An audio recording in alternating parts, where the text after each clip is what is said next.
Hey there, and welcome to Home Academy Live. Hope you're doing well. How is your week?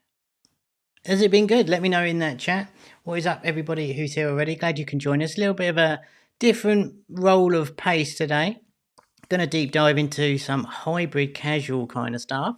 So I hope you're all pumped for that. Let me know you are in that chat. Like I said, what is up, Elbow? Good to see you here. Happy Friday indeed.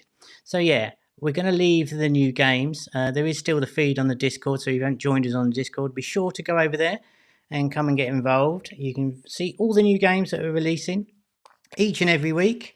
What is up, Paul? Good to see you here in the chat. We are blessed with some hyper casual royalty in the chat there. Good to see you. What is up, Luba? What is up, Colette? Hello, everybody. Right, so let's get going today. We've got quite a lot to cover. We're going to dig into hybrid casual and the sort of rise and evolution of hyper casual. And I'm excited to share what we've got going on today. We've got some special guests lined up as well, so that's pretty cool. So let's dive into things straight away. So hybrid casual, the best of both worlds. So if you're unfamiliar with hybrid casual, we're going to try and explain exactly what we're talking about and essentially get some baselines of spectrums of the games that we see all the time in the App Store. So obviously here we got hyper casual. I'm assuming most of you should really know what hyper casual are in their purest form, that is. So we're looking for the basic core loops, instant action, minimal UI, the hyper casual games that we see dominating the charts for the last 2 or 3 years now, plus I would say. But these are the purest form of the core loops as we know it. And next up, we've got casual games, which is typically more your match 3 type of game. Still relatively easy to pick up and play, but slightly more meat on the bones in terms of game design and depth within the gameplay, but pretty easy and simple to master. And again, these have dominated the charts for forever, basically. And mid-core games, these are the ones that have deeper gameplay. A longer time investment is needed for these, kind of skill based, little bit more strategy involved, and really sort of a long-term monetization strategy within these games. And then we have the hardcore games, right, which are the super duper long time investment, steep learning curves, really sort of meaty. We see a lot of ports from the console and PC games that we class sort of hardcore. See, like, Vainglory there. There's Apex Legends there. I put the icon in, which actually got Game of the Year from Apple. So congrats to them. So that's pretty hardcore in of itself. So there's the sort of broad spectrum. Now, there's a lot of bleed in between all of these. There's no hard and fast rules. But I thought it was important to sort of make the distinction between these categories so we all kind of know where it firms up hybrid a little bit more as we go on. I hope you'll see. So there's the sort of baseline of the spectrum. So hyper casual games is like instant action, snackable, no time commitment whatsoever, just super simple core loops. Then we've got the casual, which is a little bit more stickier and a little bit more complex overall. And then you've got mid-core and hardcore, which are a version of like super skill and strategies. That all makes sense? Hope that does. So what is hybrid and exactly where does it sit? So hybrid really is a mixture of a hyper casual pick up and play instant game, but mixed with casual and mid-core features, especially for the monetization. So there's a lot more deeper gameplay there, casual and mid-core sort of systems and game design that go into them but we're still always looking for the pick up and play, the mass market appeal of hyper casual. Hope that is clear. So what I've done, I've written down here what we think. I'm going to read it out because I think it's important to really understand what we're going to be talking about today and how it differs and how it's still very much the same. And we'll go through a ton more stuff as we go on today. But I think it's worth getting this base in here.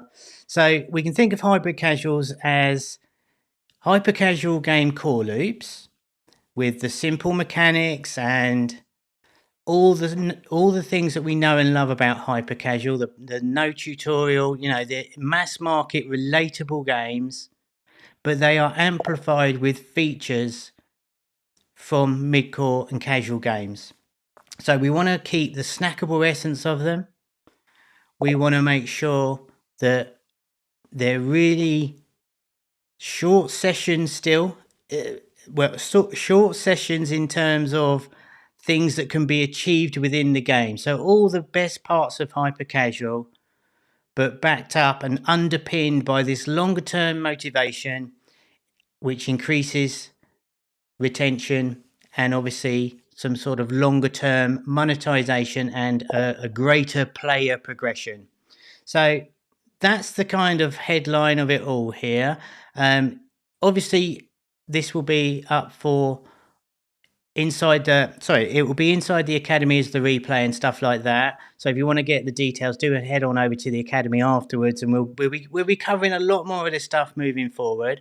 But I hope that kind of sets the scene here for all the sort of different types of games and exactly what we're talking about with hybrid. So it's hyper casual on steroids with all different game systems to really have that deeper gameplay. Now we've seen the evolution of hyper casual over the last 18 months at least.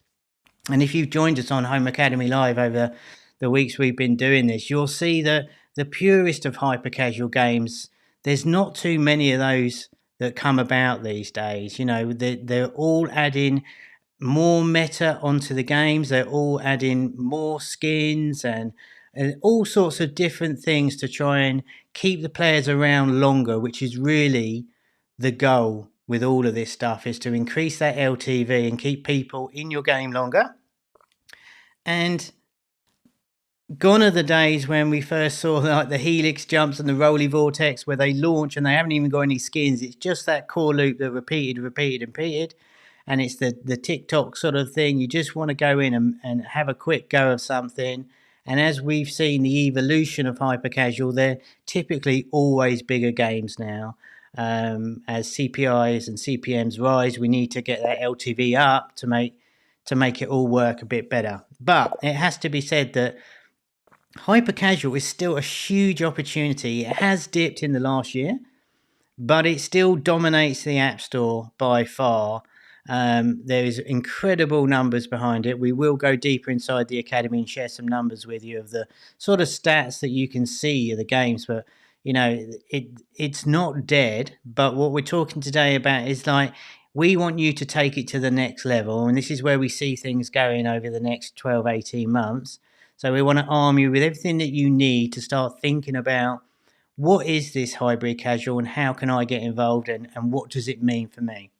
So if you've got any questions as we go along today, I haven't got the chat on the screen like normal, but I can see your chats here. So do say hello and do make sure you get your questions in. I'll do my best to answer. So there we go. There's hybrid casual in a nutshell. And not only that, but we're separating this out as well to hopefully make it even more clearer. So everyone's not panicking thinking they got to spend years on making new game systems and like all this development time. What is up with video? Good to see you. I love saying your name because I always butcher it, but I appreciate that. Good to see you. So light and deep hybrid casual. So what do we mean by this? So we're cutting the genre immediately in half with light and deep, which is essentially how big of the games that you can go and the benefits and the pros and cons of both here, and both can work really, really well. So we're talking about light, and this is sort of less in-depth game systems, so still more than your normal hyper casual, clearly, but there's typically less content, lower production value, and of course that then means that there's less opportunity to monetize with in-app purchases. So there's nothing wrong with these. And of course, when we're looking at the light and deep, many of the games that we'll come across start light, but then can expand into deep. So there's that distinction between how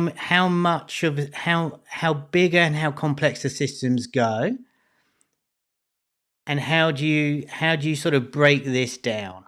Okay, I hope that makes sense. The slides here should sort of make it a little bit clearer than what I just said there, I think. But when we go into deep, this is more like your sort of mega ones where there's a huge repository of content, like many different assets to be created, really like heavy on the content. There's more progression paths within the game. So expanding off the loop, adding layers and layers and layers and layers of meta, or have more complex systems of that meta.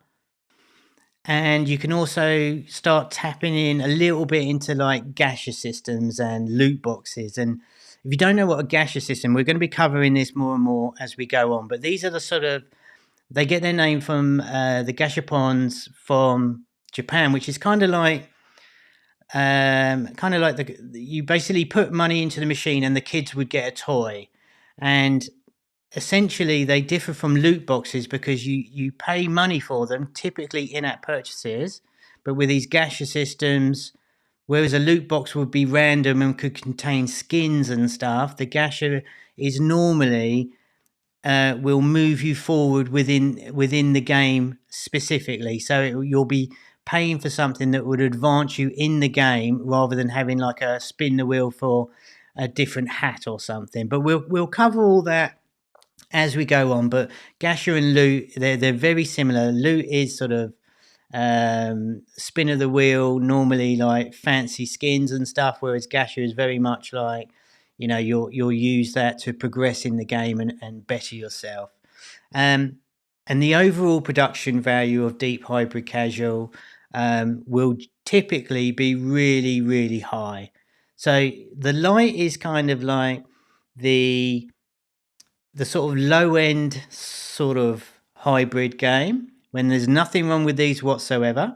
They're good quality. Then we're not talking rubbish here. But the distinction is like it's like a trip. The deep is almost AAA with way more stuff in it. So there's two different ways there, but there is a distinction to be made because obviously these deeper hybrid casuals take a lot longer to develop, and the development cycle of these sort of games will, they're almost infinite in terms of you constantly updating them. They're never really finished. So is that all making sense so far? Give me a +1 in the chat if this is all making sense. Because we're going to go on a little bit in a moment. I just want to make sure you're all keeping up. How are you all? I am still looking at the chat. So don't be shy. Do let me know you're here. I'm going to take a quick slurp while you're all typing fiercely in the chat. Good man, Alexander. Well done, Luba. Good to see you. Nice. All right. So that's light and deep. Hybrid casual. Well done, Colette. I appreciate you. As always. Well done, Ali. All right, cool. So light and deep, sort of super strong on the deep side for super high value, more complex stuff. And the light ones can be lightweight hybrid, right?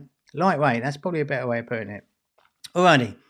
So genres and loop example. So if you remember, I said we're not going to deviate too much from hyper casual.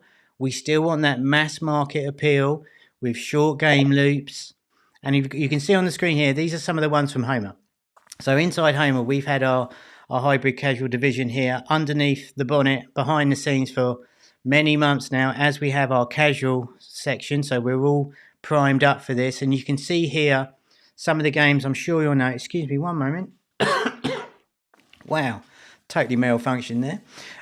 So yeah, you can see subgenres and game loops for the hybrid casual games. Now, We've got Arcade Idol, which I'm sure you know. We play these every week on the store, on Academy Live. There's some shoot 'em ups here, and we've also got a tower defense, which is three very different genres using a hyper casual sort of gameplay, very arcadey stuff. But this is just the tip of the iceberg here. There are so many ways that you can take this, much the same as hyper casual games. But it's more about thinking what can you add to these really simple game loops to move it more into the hybrid arena. So, like I said, we've got tower defense and shoot 'em ups here. If you got an idea that you're thinking immediately, what you could do here and how you can expand stuff, do let me know as we go along. But I just need to make this clear. We've got these examples for you, but this is literally, you can go anywhere with this, which I think is such a great opportunity. And as you go on and explain more about the systems that you can put into your games, it is rife for innovation. Excuse me, and it is it's really exciting.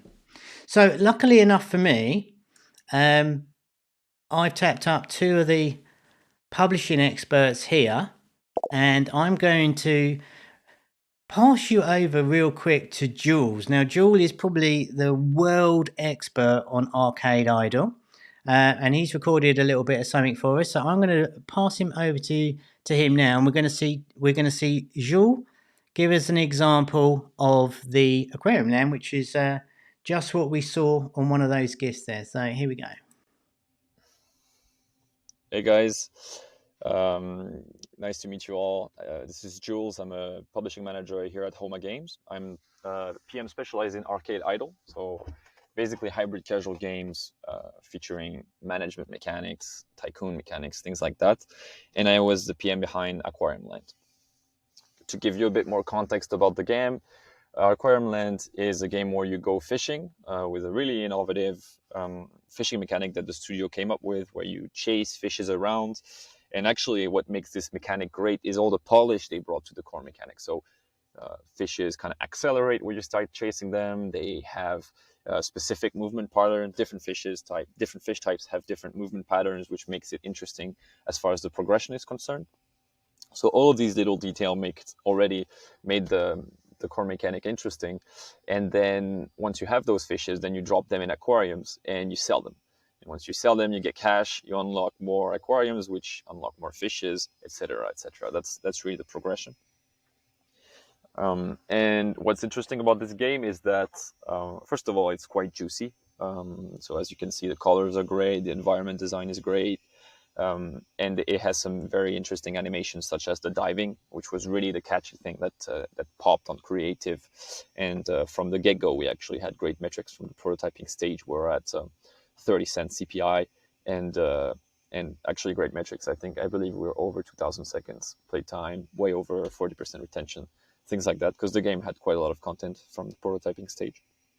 And so the progression is really structured around two axes. So first axis is collection. So you collect fishes, and basically you keep playing to unlock all of them, kind of like a Pokemon style. And the second aspect is the economy and the power trip. In Arcade Idol, what people want is they want to feel rich. They want to feel like they start from the bottom and then they grow with their empire. So if they grow both spatially, they unlock more things, they have more workers running around. It's kind of their little world. And they grow in terms of money. So they unlock more cash. Before, it used to take them a lot of time to get this. Let's say $100, it took them 10 minutes. Now it takes them 30 seconds. So this kind of power feel is really important to nail in Arcade Idol, and it's very hard. And also seeing the numbers grow is a big motivation. So it was really important for us to nail the economy from the get-go. So yeah, to summarize, progression through collection and through power feel/economy. So moving on to what we did on the game.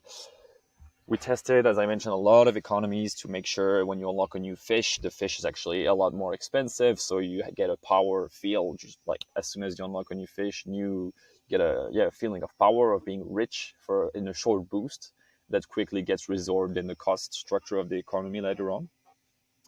And then yeah, we tested the pacing, linear. We test. I think what was the best progression was the linear progression, not really spiky, and actually getting spiky towards the end of the game. So when people are more engaged already in the mechanic and in the progression systems. On game design, what was actually interesting was the direction towards a more idle. So what was a big win for us in terms of metrics was the worker.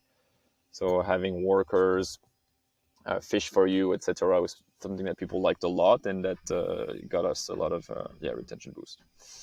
Third thing, and I think that's the last learning that I will share here today, is around in-app purchase design. This is something that took us a long time to nail, and you can see here the first iteration was actually pretty raw. Gem icons were unclear. We had like exponential gem quantities, which would make the economy hard to manage, like basically impossible to spend those 4,500 gems in the game. And the value proposition of the starter pack was completely unclear. And it took us a lot of iteration to get where we are at today. But the starter pack is now one of our best items. So yeah, to sum up, a lot of focus on the economy, redirection to a more idle game design, and focus on in-app purchase helped us get where we are today. So there we go. Thank you very much indeed. So yeah, so obviously we've covered a lot of Arcade Idle, but you can see here, these are the sort of things that Homer's looking after, you know, all the shop stuff and testing all of these things to really drill down and make these games as profitable as possible. And Arcade Idol is such a great example for Hybrid, because it's just at the point where we're almost at Arcade Idol 2.5 at this point, where there's loads more. I mean, that I think Jules was a little bit modest there of how good Aquarium Land is, but there's so much stuff in that game and it's constantly being built on all the time and adding new stuff. And there's a whole decorating section in there now with a secret aquarium, and the content in that is vast. But you can see they're way more, whilst retaining the sort of arcade runaround, they have all these other systems built into them, which is really a lot of fun. And as a game developer, I think it's really attractive to really get stuck into once you find that core loop that works well. So I think what we should do now is just to give you another bit of context within, and this one is with Lucas. And Lucas, again, one of the publishing experts here at Homer. He is the publishing manager of Merge Master, which was the most downloaded hypercasual game of the year for the first quarter, and it's just reached over 100 million downloads. So huge congrats to Lucas for that. We are talking big numbers here, so he knows his stuff. So I'm going to pass over to him now, and yeah, we're going to let Lucas explain a little bit about the defense. Hi everyone, nice to meet you and happy to be here. I'm Lucas Clepel-Morel, publishing manager at My Games for 2 years now, and I'm delighted to discuss about Zombie Defense, our latest hybrid casual game that we did in collaboration with your studio. Before to mention all these points that you can see on the slide, I just wanted to come back a bit on the ideation, which was interesting because we basically already published 2 games together before this one with your studio. And one of the games was based on the crowd and camera traveling.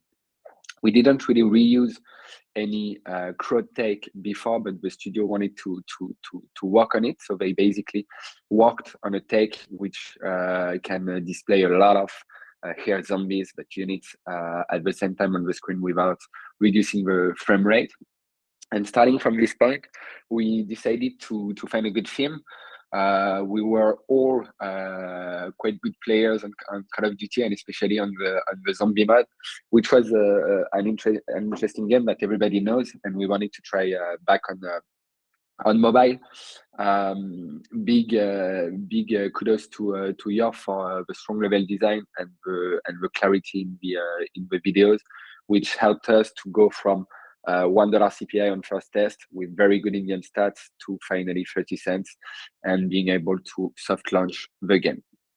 Once we had our CPI and basic good content loop, we started to work directly on the economy, where we tested at least 10 different economies, very different ones, some with pinch points, some with classic difficulty increasing, some very easy, etc., etc.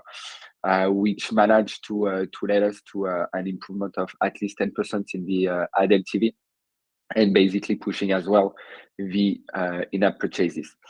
It was super different, of course, between Android and iOS, as user behaviors are not the same, and was something interesting to see.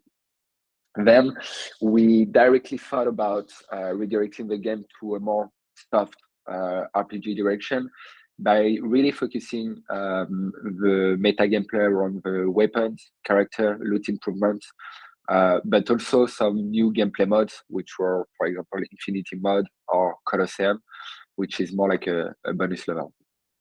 Afterwards, we saw a good opportunity in in-app purchases, and we decided to test the in-app purchases in synergy with the game loop by introducing a second currency super fast in the process. Afterwards, using this in-app purchases plan was mainly around design and designing some good packs, some good discount, and a lot of key practices that we're using in most of the games. Here it was almost the first time for us, but something super interesting because now the in-app purchases are more than 30% of the revenue and really enabled us to scale.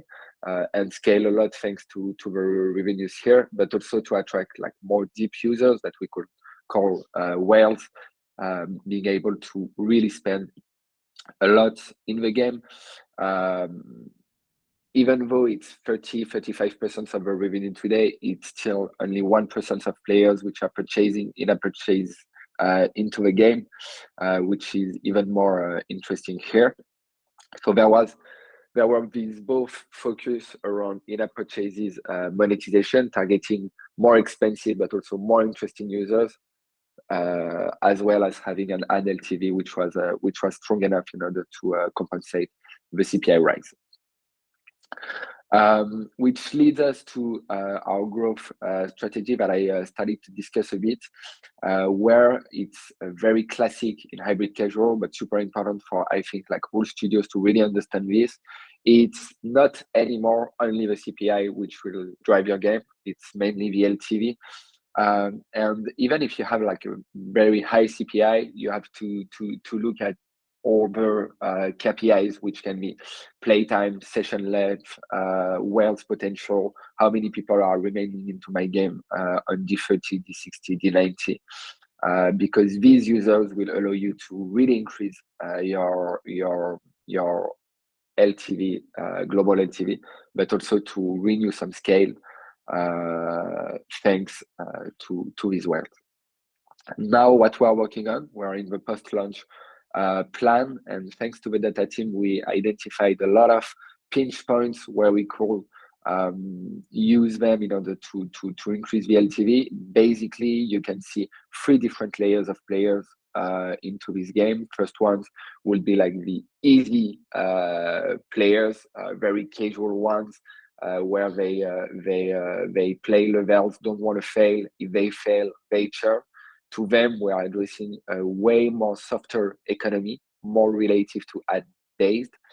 You have the basic random users, which are a bit in the middle and quite difficult to target. And you also have the whales, the mid-core Canada users, which are super interesting because you can push them a very difficult game. They are super keen to watch RVs and to purchase in-app purchases, which will globally improve the global LTV. All these tests are running at the moment, and I will be happy to share the results with you. That's it for Zombie Defense. Very happy having worked on this game. Congrats again to the studio if they see this video. It's not the end yet. We're still working a lot on the game, and especially on clustering even more our users, which is the best practice we will then override to other hybrid products if needed. Thank you, everyone. Very cool. So thanks, Lucas, for that. So yeah, I think there's some really big takeaways. I think it's important for us to look at those case studies, and thanks to Jules and Lucas for sharing all that. But I think for Zombie Defense especially, you can see 30% of the revenue is in-app purchase based, which is essentially unheard of in hypercasual, right? So Lucas mentioned, it's way more important to look at the different KPIs in these games. We're concentrating on lifetime value. If we can keep the players longer and keep them engaged longer, then the CPI can creep up and we're not too worried about it because the revenue is coming from in-app purchases and ads and rewarded videos and such. So that's where the hybrid monetization, that the ad monetization and the in-app purchase monetization really fuses together around the core loop of the hyper-casual. All right. So you're still with me in the chat there? Is anyone asleep? Let me know you're still here. Give us a +1 in that chat. And then we're going to talk a little bit about what sort of things can you think about building your games, like what can we add into our games and stuff like that. So let's have a little talk. We are still, everyone's awake. Amazing, well done. I appreciate that. All right, let's talk about some game systems and some meta layer considerations here. Because what I want to do, I want to try and give you some inspiration and give you some examples of the kind of stuff in real world sort of situation that we can do there. Because it was quite high level up until now. So let's have a look at some of the things. And I've got to stress here that this is just the tip of the iceberg, just to give you some inspiration and some of the typical ways that we can turn our loops into bigger games and think about the overall game design overall. So these are the main sort of drivers of the systems that you can add into your games or start thinking about when we're talking about hybrid casual. So we've got the storyline. So a storyline in a game, pretty much unheard of for your typical hyper casual. And as we'll discuss in a minute, going to pinpoint some ways that you can think about a storyline. We can look at the building and design aspects that we see. Obviously, in Arcade Idle, there's a lot of building that goes in there. That's just one type of system we can put into the games. We've got collection systems, not just economy based, but additional collecting stuff. The different sort of game modes we will expand on towards the end of today, because that's a whole series in of itself about game modes. And one of the most critical sort of, arguably the most commonly adopted thing for hybrid is the RPG elements, which typically revolve around your player. So this could be your player levels up. There's upgrades for your player. There's different cosmetics that not only are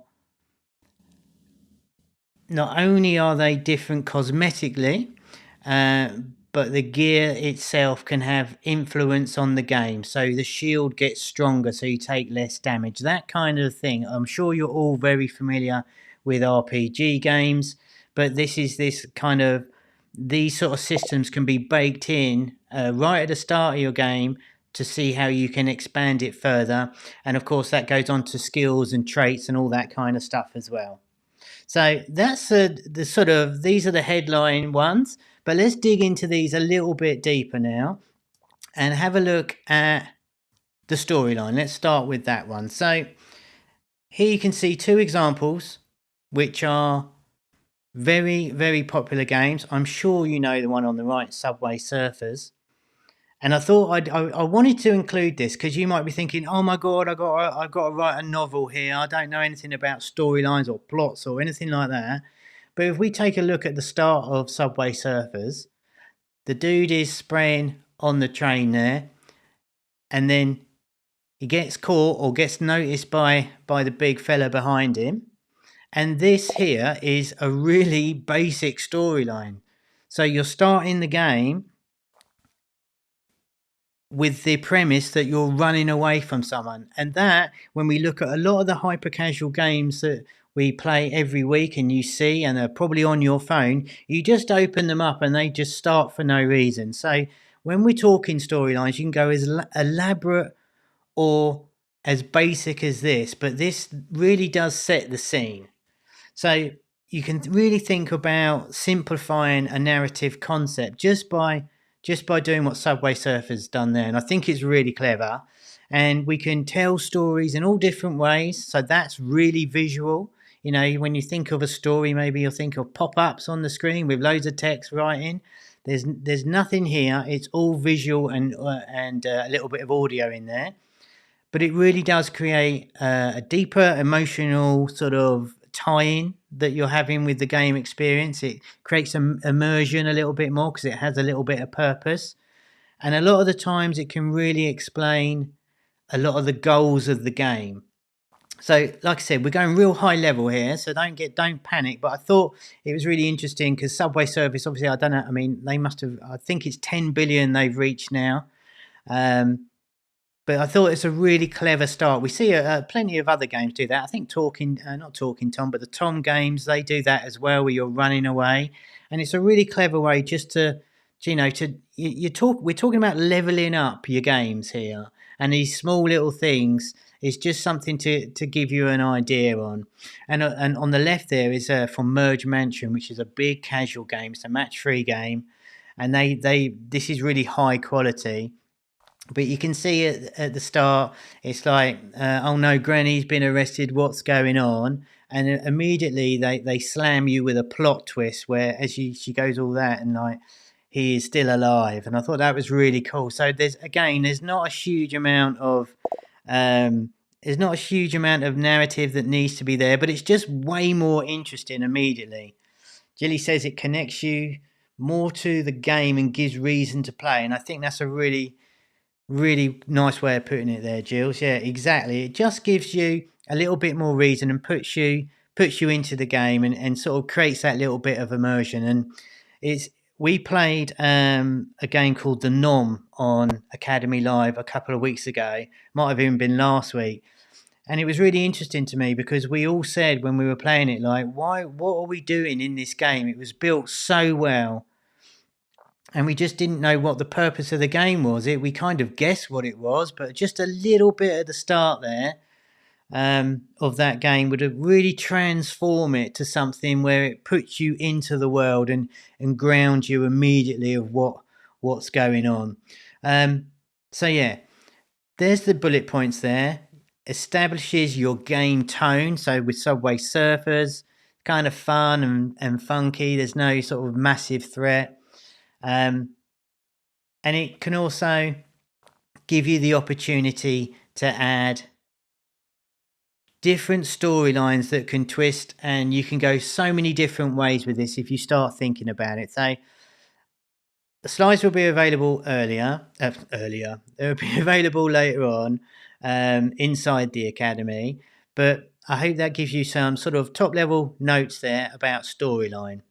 Alrighty, so next up we have got the building and design, also decoration and restoration. We bundled these together. Now, most of you will know all about the building and decoration. Obviously, these will tend to be very much a bigger development when you're starting to talk about the content you need to fill these games.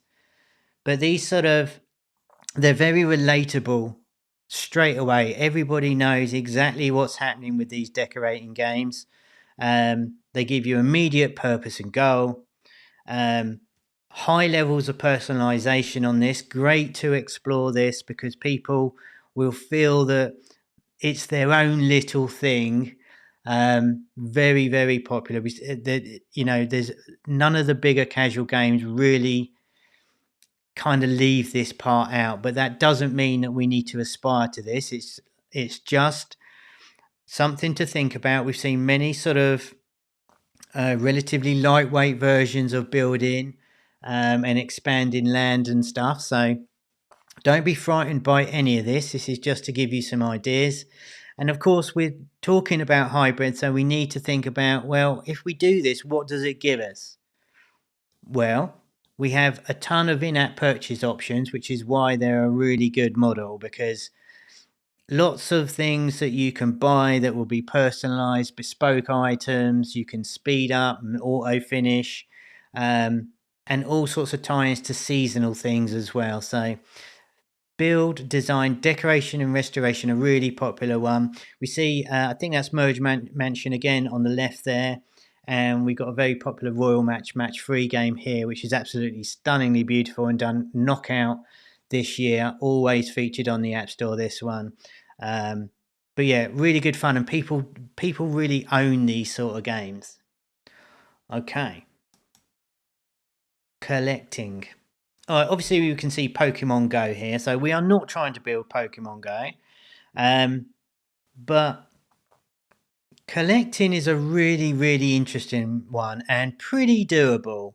And when we're looking at collection, it's estimated about 40% of US households have some sort of collection of some kind, and something like 30% worldwide. So I'm sure you probably know someone who has a collection of something, or perhaps you collect something yourself. In that chat there, tell me, what's the weirdest thing that you collect? Because the point is that everyone can relate to it, and it's a really addictive system. It's just part of our nature that we like to collect things. So building a collection system within your game, and we're going to give you some more examples later on, because I think it's really important to ground this in some context. But it's a really familiar thing, and Pokemon Go obviously taking it to the extreme. But is there a way that around your game that you can build in a collection system that enables people to stay around and want to get the next one? I am not reading that out, Elbow, but I appreciate the comment. I'm sure you do. Anyway, so yeah, it really taps into the sort of completionist mindset. You know, you got to get the pack. Even from those who are old enough will remember the sticker books. You know, it's old as time itself in collecting stuff. So it's a really powerful one. Really triggers that dopamine when you get the one you want. In-app purchase wise, you can, you know, open up some loot boxes to get the rare cards. You get where we're going here on this one. But again, it's just something else to think about. Another system to make you think differently and beyond your typical hyper casual. Adding that on, or bolting it around, or integrating and dovetailing it into the game itself can really add that extra bit of oomph to keep people sticking around. That's all right. I understand. All right. So yeah, so in-app purchase opportunities, like I mentioned, you know, loot boxes tied to completing sets. You can charge in-game economy to open new packs, or you can just open a pack for a $1.99 or something like that, right? So there's the collection side of things. This one is huge, and there are a million nuances on this one. So this is, again, really top level stuff, and it's a huge part of many games that we see on the store. And we've seen hyper casual typically evolve into this because it's the natural progression from having nothing at all but the core game loot, then to have some skins, and then it's going more into the sort of upgradable sort of characters and things like that. So we can see probably the most famous hybrid casual, sort of like the OG, if you like, of Arch Hero, where they're really going into them, and you can go deep and deep and deep and deep and deep. And on the right hand side there, we've got Say Games' Stealth Marcher, one of my favourite games, if I'm honest. But you can see there each character has got a kind of a level up within that now. So this is on the light hybrid, loads of different characters, and they're typically stats based systems. So there's 5. I mean, the Arch Hero one is crazy, but on the light side there, you can see that they can level up the different weapon for it. You can upgrade it 3 or 4 different times. So not hugely complicated or in depth, but enough to make it interesting, and really really gives you that, oh, I want to get the next character, I want to upgrade my dude a little bit more. And these sort of unique opportunities can be baked into your game at the start. If you start thinking about this stuff as you're building, it kind of expands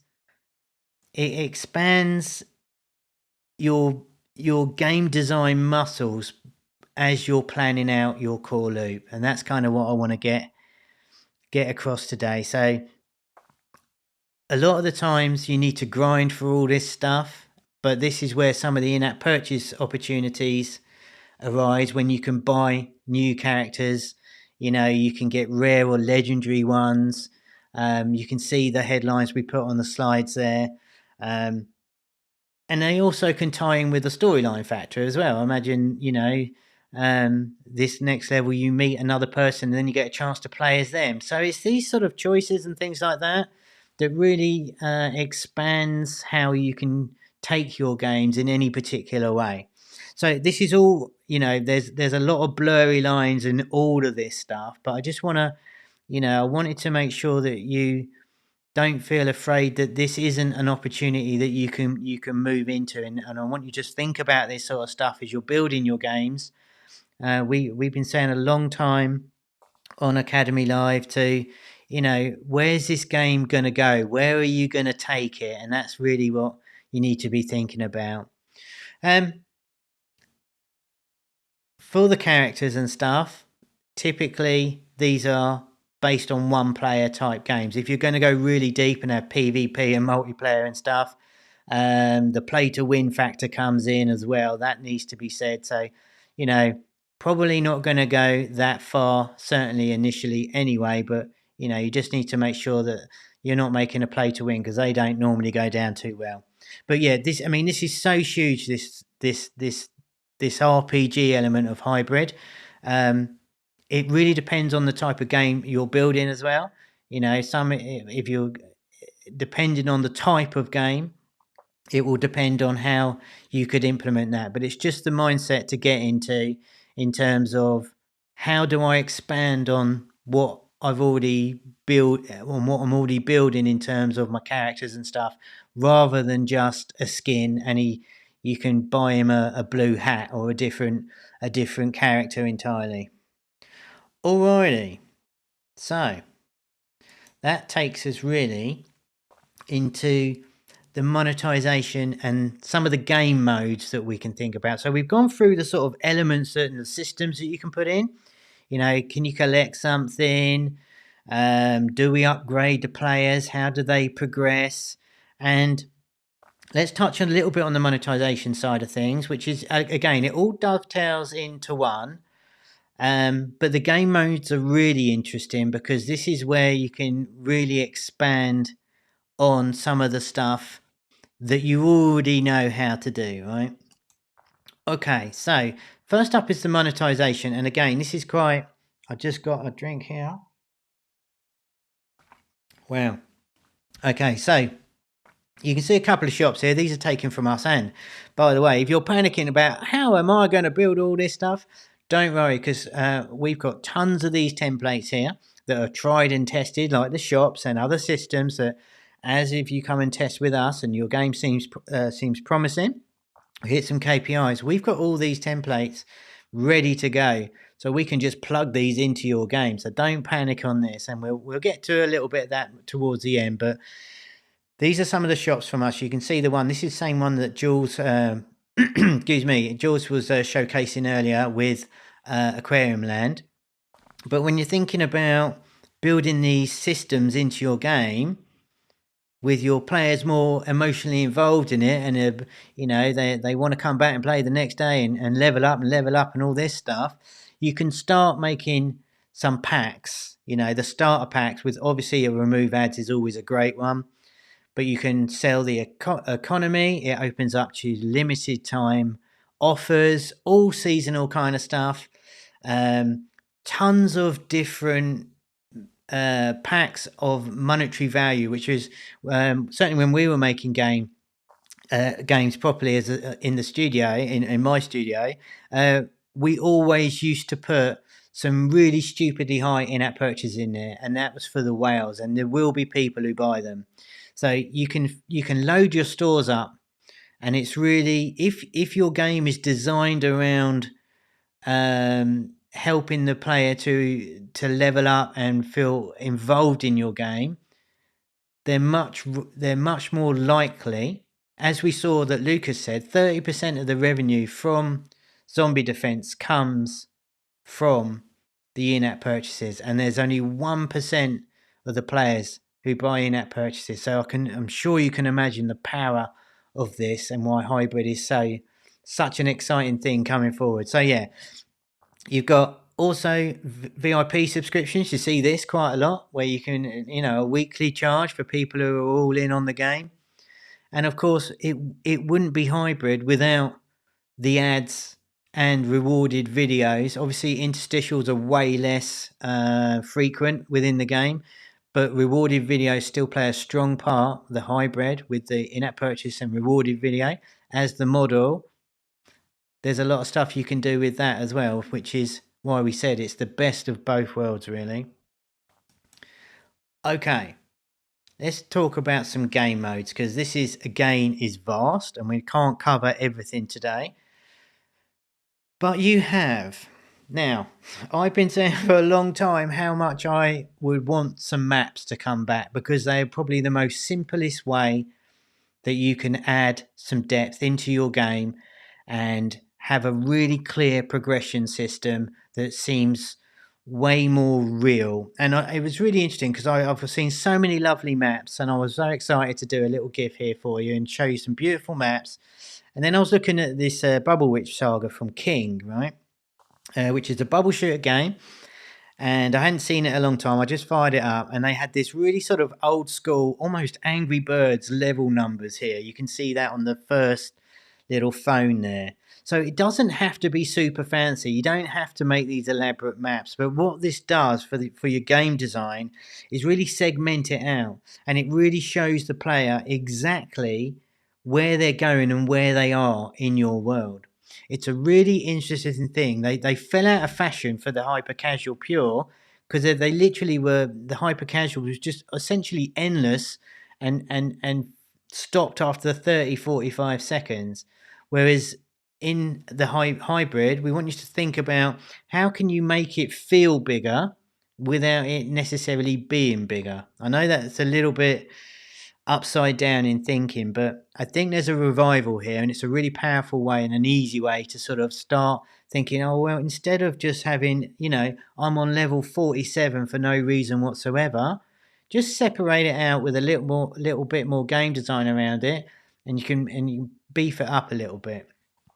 So that's just a small part, and that can go on forever about that. But the bigger sort of stuff of live ops, multiplayers, team challenges, daily tasks, leaderboards, which is not uncommon, especially in the IO type games, daily challenges that brings people back each day. And of course, be generous with your rewards. Don't be stingy. Give him loads of stuff. You can see in Aquarium Land there on the right, you've got your daily tasks to come back to. These sort of simple little things can really be good retention drivers, right? And of course, you can see it's kind of got the leaderboard and the daily tasks in that one, so it's double bubble. Layer in these game systems, as we spoke about earlier, and making sure that you're just thinking about this kind of stuff, not necessarily implementing it straight away, but what's your overall vision and where you're going with it, will be very cool indeed. Now, again, you can have different characters, fancy skins, gain economy packs, bundle opportunities here. There's all sorts of ways that this all ties together. It's very close to the other one, but essentially there's all sorts of things that, it kind of all fits into one. All right. How are you all doing in that chat? Hope you're all right. You still with me? Is everyone still awake? I would like a +1 for still awake. I'm going to have a slurp, and then we're going to start to give you some examples to put it into some context here. That is a lot of talking. And that says quite a lot for me. All right. Let's have a look at some of the games. Nice one, Alex. Nice one, Aptin. Nice one, Panos. Nice one, Ginny. Nice one, Colette. Good to see you're still awake on this Friday. All right. So let's have a look at collection economy, right? So we were talking about all this stuff, but what would it look like in a game? Okay. So they're a really elegant framework, card collection games. You see these all over the shop. And I really like, this is from Royal Match, by the way. This is kind of my jam, if I'm honest. I play this game quite a bit. It's a really high quality match free game. I know. I'm comfortable with that. I like a match free. But this is a particularly good one. And I chose this game particularly because this kind of like has all the things, right? Now, we're not trying to aspire to do all the things, but they have some really, they do exceptionally well. And it's why they have seen so much success this year. I would guarantee that it's probably, I don't know, it's a top 50 game all day long, probably higher. If you looked right now, you would see this game consistently top 50 all year long. But this is their mapping out of their card system, which is not really, whilst it takes a lot of content and a lot of assets to create this stuff, the system is quite elegant and clean and quite simple. But the main key is how it integrates and layers and underpins your game loop, right? So imagine, I'm going to take a runner, which is a terrible example, but I'm going to take a runner, and essentially, if you did every time you did a run, you won a card, okay?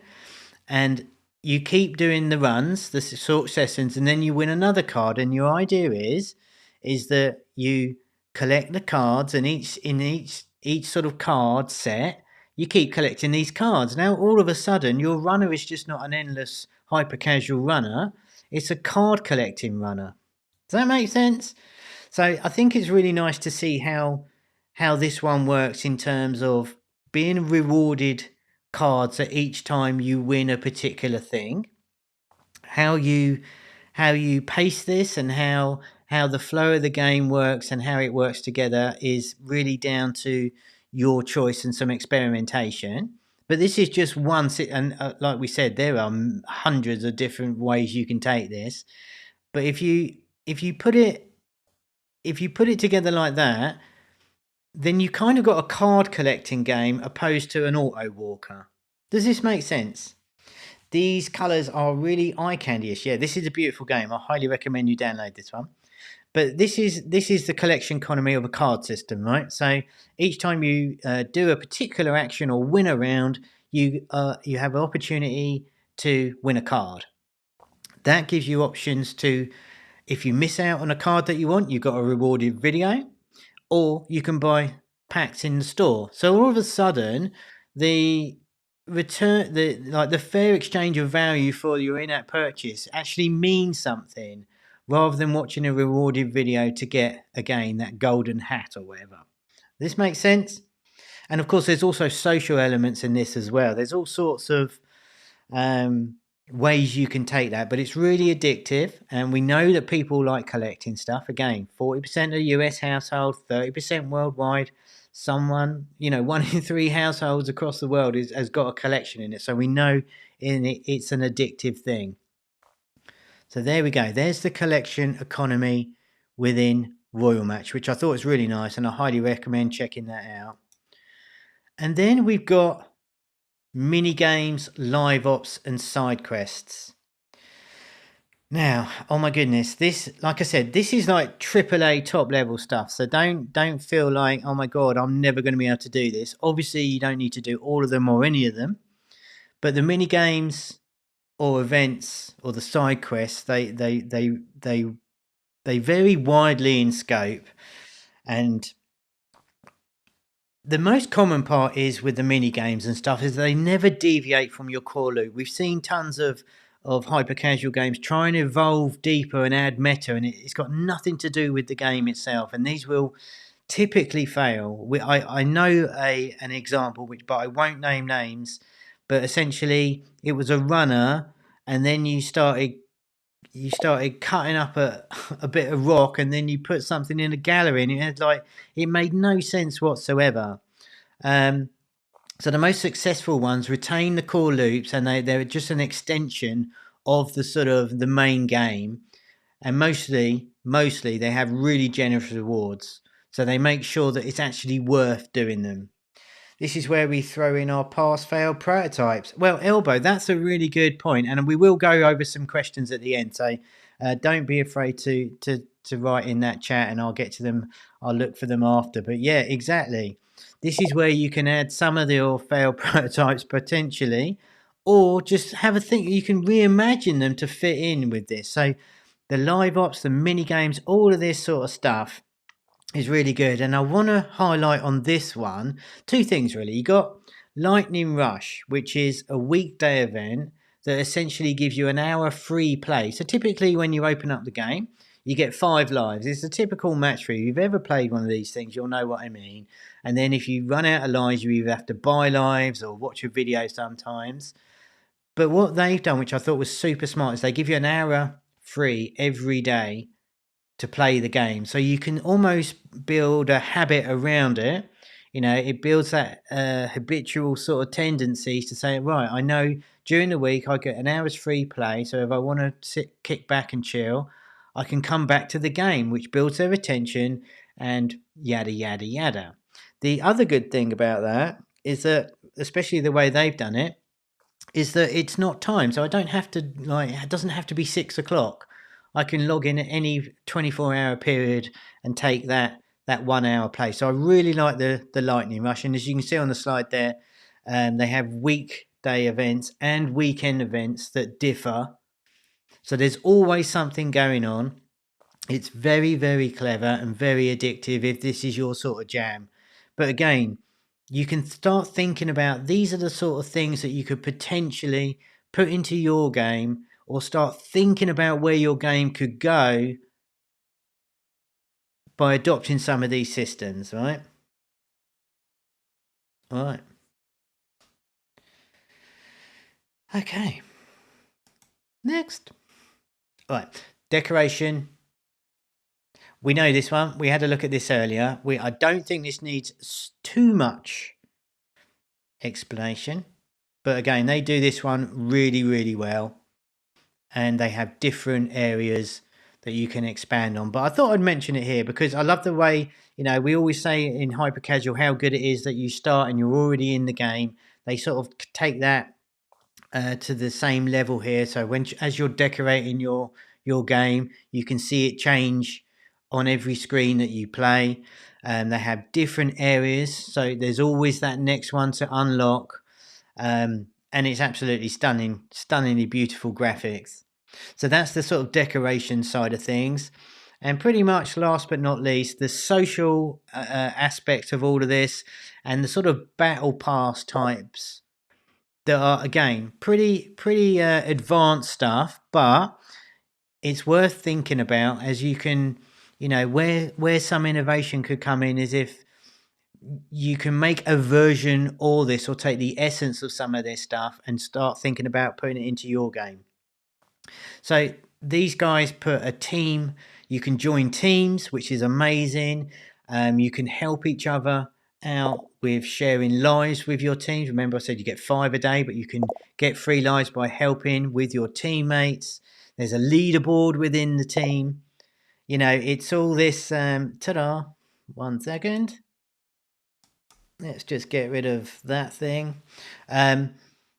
So there's all this social aspect as well that you can start tapping into. Now, a lot of this won't be relevant for your game, but I do want to expose you to it, just to like don't leave it out or discard the idea. I think there's really interesting concepts, and we all seen the IO games where they fake the multiplayer. So is there a way that you could create some sort of sense of this, or even a fake social aspect of it? I think it's an interesting concept. But what's really good about this is that as the team and you do well, you get really nice rewards. So I think it's I think it's actually pretty good. And Unity, Elbow says there, Unity have got some really interesting multiplayer stuff developing now, where they're making it a whole ton easier. So maybe in the next few months that this might be a bit more of a reality. But it's not so much the real multiplayer stuff, because these are big companies with a lot of resources to them. But it's just that sort of idea that you know you can create different systems within your games to ensure maybe one day you could do this. And I think that's what the takeaway is on these sort of things. Maybe one day this is a possibility where you could take it. And of course, I think we all know the battle pass. This doesn't need to be a team thing. Great for retention and great for that in-app purchase. So you get your freebie side on the for just playing and completing levels, and then you get the Royal Pass or your Battle Pass on the right. $6.99 in-app purchase, and you get both sides. Really good, lasts for a long time, and it's pretty interesting stuff. So these are just the sort of, again, ideas to think about. Alrighty, so I think this is pretty obvious now. I've just gone through all that. So thinking beyond and adjusting your mindset to where we're going to see the market shift to next year. This is really about your vision of the game. I want you to start thinking about a higher vision as you're coming up with your idea. It's super important to make sure that we have that pure essence of hyper casual. Let's not forget that. It needs to be, marketability is still king here. We need it to be a really nice core loop that you can expand on. But with all these examples, instead of saying, oh, how can I do more of the same? Maybe you can build in another system to make a completely more interesting take. Or can I just put a roadmap down to see how it could be possible in the future, if those numbers come in, that we can take the game one way or another. And it's really important to a publisher that if you turn up and say, right, here's our prototype, this is where we want to take it, we take you way more seriously. It shows that you've done you've got a really good understanding what your vision is for your product. And it could be really, really exciting. Can you share this slide later? Yes, certainly.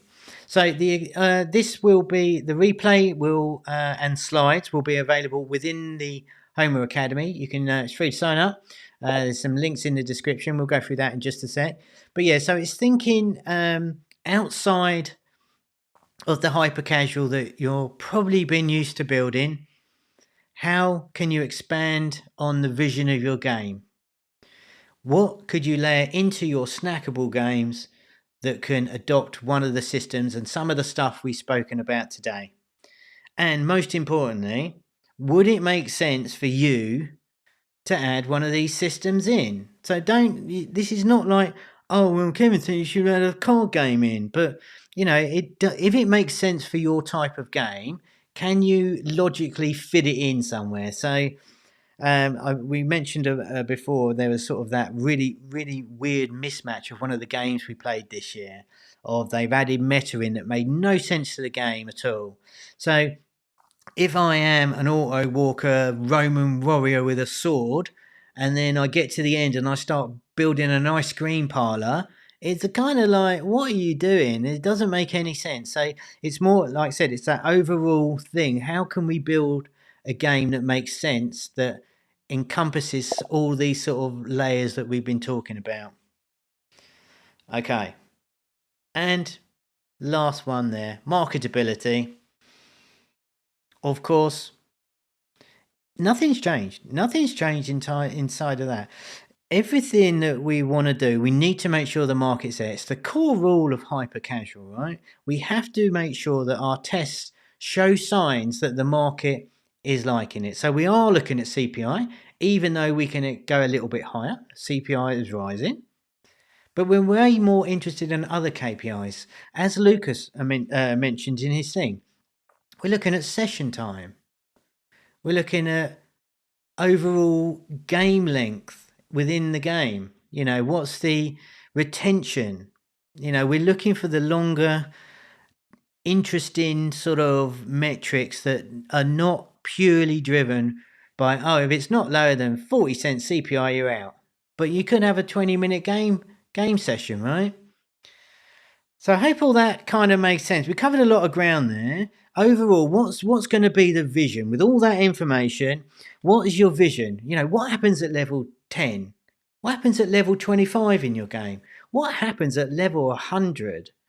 Now, you don't have to build all this stuff in, but it'd be way better to build a vertical slice of your game and see how long within your prototype is it something that people are getting. And it's also really important to remember, if you're building a vertical slice with just a little subsection of what the game could be, you need to kind of work out exactly how, you know, what is the amount of playtime that I'm looking for. Have I built 10 minutes of content? If you don't know what you've built, how are you going to know how good? I mean, if people only play for 2 minutes, then you know it's kind of rubbish. But if you built 10 minutes of content and people are paying 10 minutes plus, you know you're onto something, right? And these are all the sort of things that we'd be looking at as well. All right. Don't forget, it's the same audience as Hypercasual, so we're looking for mass market. But overall, that's it. Just bigger visions for your games, bigger visions for your games. And of course, we cover all this stuff every single week on Academy Live, right? So we're looking at all the new chart stuff, keeping an eye on the market, and this is why we do it. And there we go. So I hope you found that helpful today. I've got to take a sip, and then we'll do a few questions. Then we start wrapping up for today. Any good tips on coming up with marketability theme or setting? No. It's all about testing, as it always has been. Look at the market. Are you seeing any themes that are currently really outperforming others? We've seen money do really well recently. You just need to study the market a little bit. It would be wrong for me to give any tips on that right now, but come and join us on the Friday sessions where we go a lot looser than this and we can talk about anything you want. And of course, come and join us over on the Discord if you've got some questions in there, and maybe someone can chime in as well. All right. Awesome and loaded presentation today. Yep, it was. So I hope you found that helpful. Any questions before we start to wrap up today? Like I said, we're going to share all the slides inside the Academy. So if you want to go and join us inside, do that. The links are in the description. Of course, we've got loads more stuff coming, some private stuff coming over for just people inside the Academy, secret squirrel stuff. So come and join us there and head on over to the Discord. And of course, all this stuff today, but don't feel overwhelmed by it, because we have developed tons of assets and systems that you can plug into your games that we're going to be rolling out very shortly for people testing our games with us. All right, so let's have a look. What is a good benchmark CPI for Android CPI in USA? Okay. I think it's difficult to answer these questions because it changes on a daily basis. I think your CPI, you want to be looking, you want to be like 50 cents would be a really good starter, I would say. That is a very good one. But this time of year, right, we've got Christmas coming up, we've got Black Friday, so it's really shifting around. So I would say these sort of questions, head on over to the Discord and ask them on there, because a lot of the time we get a little bit more time to think and answer that a little bit more specifically over there. I hope that helps. Playing a ton of fresh new games can give endless inspiration, says Jill. Yeah, exactly. Is it possible to implement unheard of uncommon control systems for such hybrid games, keeping mechanics simple? Elbow, I would say that it's typically a really terrible idea of implementing uncommon control systems. Inside the Academy, you can hit on check out the basics. I forget the actual name of it, but in the basics tab of the Academy, I go through control systems there, and there's like there's like 9 overall control systems for mobile games, and I would consider 4 of them being common. So the whole point of when you take your mobile game, typically your hyper casual game especially, you pick it up and it's completely intuitive. You know how to control it without even knowing. Uncommon controls is a terrible idea in my opinion. But that doesn't necessarily mean you can have uncommon game systems, right? Does that make sense? What if it makes intuitive to control the player? That's a really sort of niche sort of question there.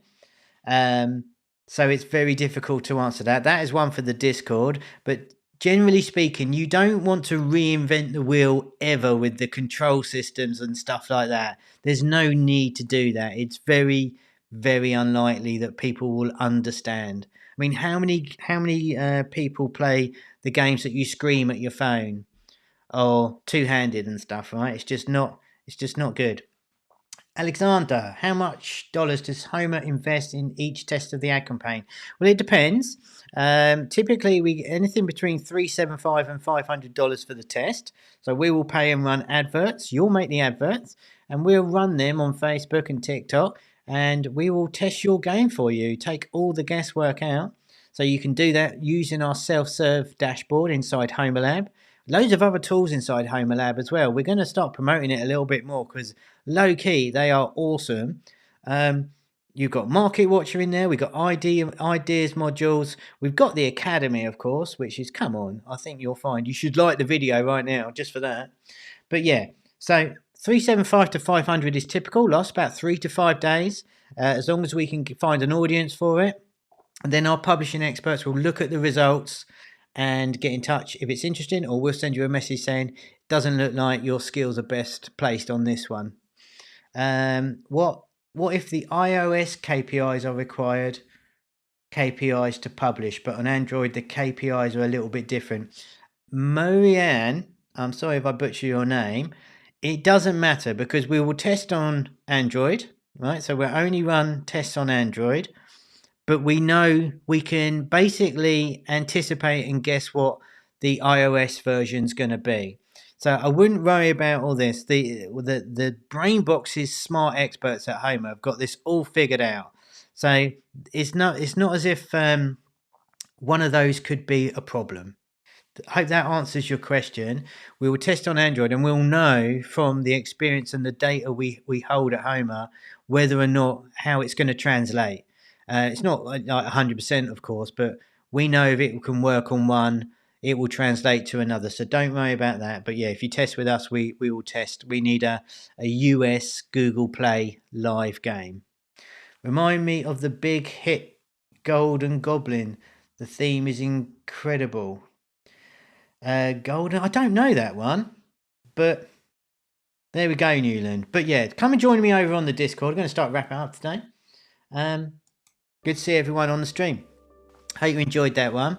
More like this to come. Thanks to Lucas and Jules, by the way, for doing their presentations.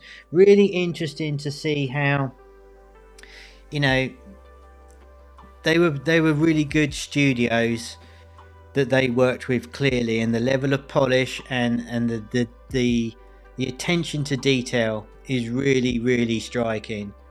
But yeah, really quality. Is it better to add these layers in a test build or add them after initial results? So Elbow, the whole point of this is like, how integral are these elements within your game? So this is not I would really recommend thinking a little bit longer about how does it fit in with the game. Are you making that runner, or are you making a card collector that has a runner core loop? Right, it's that switch in the mindset. So I would be looking to have these integrated as a game system, as the core part of the game, right? How do you select games to play on the Friday live stream, says Joey? Well, I am looking inside our Market Watcher inside Homer Lab, looking at all the newest games coming out on the stores from loads of different sources as well. And I choose the ones that I find most exciting. Talking for new ideas. Let's continue that over on the Discord, Elbow. So yeah. Yeah, got it. So I hope that helps, Joey. If you have games, do send them over to me. I will consider them. We'll be doing some different streams where we cover some of your guys' games if you're up for it, and we can rip them apart and see what went wrong and stuff. More than happy to do that. You're welcome, sir. All right, guys, thanks for joining with me today. Thank you for all the likes that you've now just done. I will see you next time around. Have a good one. See you later.